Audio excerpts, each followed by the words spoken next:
A while back I did a Little Did I Know about how Smith Rock was formed geologically, but several viewers had the question, who is the Smith behind Smith Rock? In this edition of Little Did I Know, I'm going to attempt to answer that question, or more accurately, probe deeper into the mystery. You see, how Smith Rock was named is not entirely known.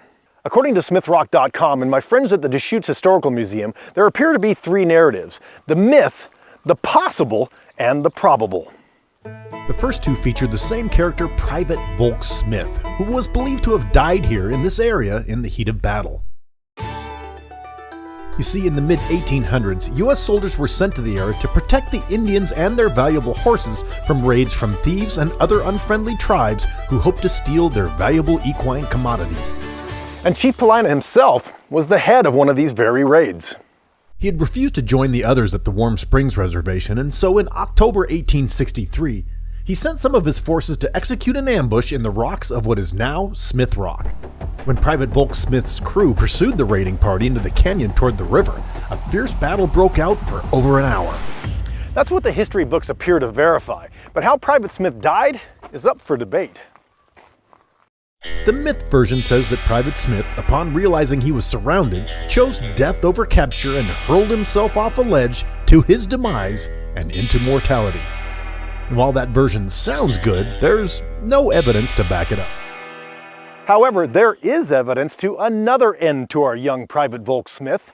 This one I call the possible. According to 9 different documents from that time, our Private Volk Smith quickly ascended the rock ledge to get a vantage point on the battle and sadly lost his footing and fell to his death. Equally as tragic, but far less romantic.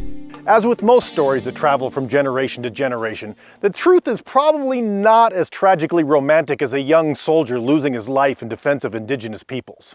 The other version of the story is that John Smith, who was a sheriff in Lynn County in the late 19th century, comes over in 1866 to take over being the Indian agent at the Warm Springs Reservation.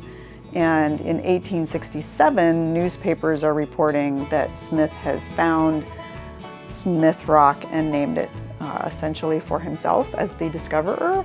It's funny in retrospect to consider that Smith Rock was discovered in the mid-1800s, when indigenous people like the Northern Paiute and Tenino had been using the area for millennia. It kind of reminds me of when I was a kid and I found out that Columbus discovered America. I asked my teacher, well, weren't there people here when he arrived? To which my teacher said, well, let's just say that Columbus introduced Western Europeans to the Americas. That sounds better. Let's say that Sheriff John Smith introduced Smith Rock to the American settlers. And speaking as someone who regularly spends hours among these rocks and whose lineage traces back to the Western expansion, thanks for the introduction, Sheriff Smith. Mighty glad you did.